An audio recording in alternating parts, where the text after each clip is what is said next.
Isang vlogger na may ginagawang kakaibang challenge. Sino kaya ito? Ito lang naman ang vlogger na wala pang nakakagaya sa kanya sa ngayon na mga ginagawa niyang challenge. Siya lang naman ang beatmaster ng Pilipinas. Si Beatmaster ay tubong Cebu. Galing lang din siya sa isang mahirap na pamilya. Ang mga content nito ay siguradong mapapamangha ka kapag ito ay napanood mo. Una nga sa kanyang mga ginawa ay ang bibingka na tumitimbang ito ng 500 kilo. Ito ang bibingka na pinakamalaki sa buong mundo. Pangalawa nga sa kanyang ginawa ay ang paper plane. 3 araw nila itong ginawa sa gitna ng bundok.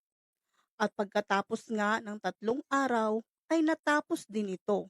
At ito din ang paper plane na pinakamalaki sa buong mundo. Pangatlo sa ginawa ni Beatmaster ay ang gumawa siya ng isla. Ang isla na ito ay tinawag niyang floating island.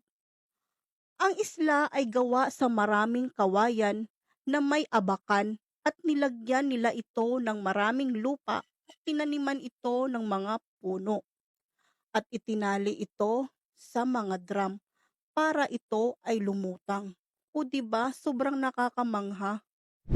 Napaka-creative talaga ni Beatmaster. At hindi pa natatapos diyan. Si Beatmaster ay may ginintuang puso din pala sa mga mahihirap. Namimigay lang din siya ng mga ayuda sa mga kababayan niyang kapus-palad. At hindi lang yan, bumili ito ng isang truck na gulay at isang truck na bigas para ibigay sa bawat barangay. Bukod doon, namimigay din si Beatmaster ng cash na pera at mga sasakyan.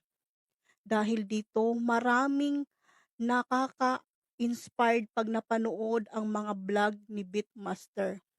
Dahil ito pala ay may pinangako sa kanyang sarili. Dahil aniya nung nag-uumpisa pa lang siya sa pagbablog ay sinabi na niya sa kanyang sarili na pag siya ay magtagumpay sa larangan ng pagbablog, ay hindi siya makakalimot sa pagtulong sa mga mahihirap. Kaya simula noon, nung nagtagumpay siya sa larangan ng pagbablog, ay namimigay ito ng tulong. Kayo, sino-sino ang mga alam niyong vlogger na namimigay ng tulong? Comment down below guys. Thank you for watching.